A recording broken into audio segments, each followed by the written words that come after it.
Alright guys, some tips for avoiding pec injuries, pulls, strains, tears, and stuff like that. In my opinion, this is what I've been doing and it's been working for me lately anyways, because I've had my fair share of pec injuries.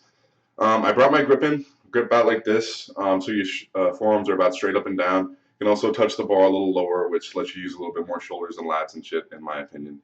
Um, that's going to take a lot of weight off your chest, especially if you're focusing on pulling it down with your lats and stuff and squeezing the bar real tight, getting your forearms and everything in there the way they should be.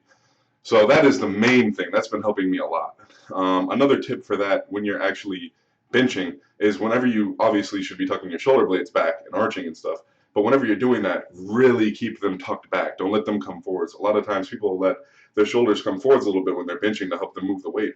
And just feel that. Like let your shoulder come forwards and feel how much chest is involved in there.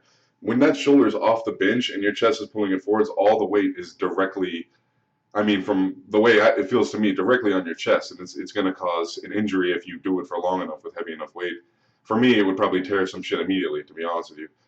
I kind of have to focus on keeping it back. It starts to pop forwards a little bit on me, and then I'll usually, hopefully, rack it at that point.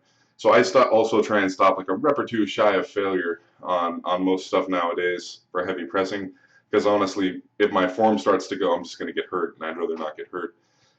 So those two things. As far as warm-ups, I would recommend if you're having pec injuries, pec problems, to warm up with smaller jumps between sets. You know, like I might normally go 135, 225, 315. Instead, I might go 135, 185, 225, 275, 315, and do, I don't know, 5 to 10 reps to warm up. I haven't been going very low rep at all.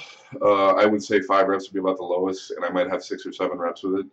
So that's been helping me stay injury free, is not going to failure with slightly injured pulled muscle groups that don't feel good.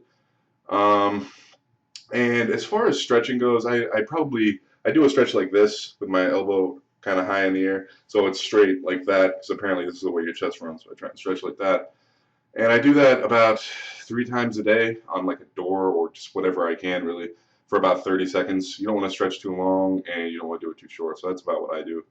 I might do it before training lightly. I don't stretch real hard before training. I mostly just try and get blood in the muscle and try and loosen it up a little bit and try and make sure it's not gonna like snap and crackle and shit on me, do anything fucked up while I'm training. So those are some tips right there for preventing pec injuries. Warm up right, stretch a little bit in your downtime, and if you're really worried about it, bring your grip in and try and keep the weight off your chest. There's obviously a number of things you can do more than that, but I'm not going to get into those right now. Those are just a few small things you can start right away.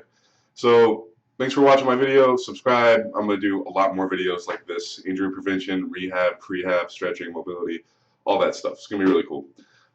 Thanks for watching, guys.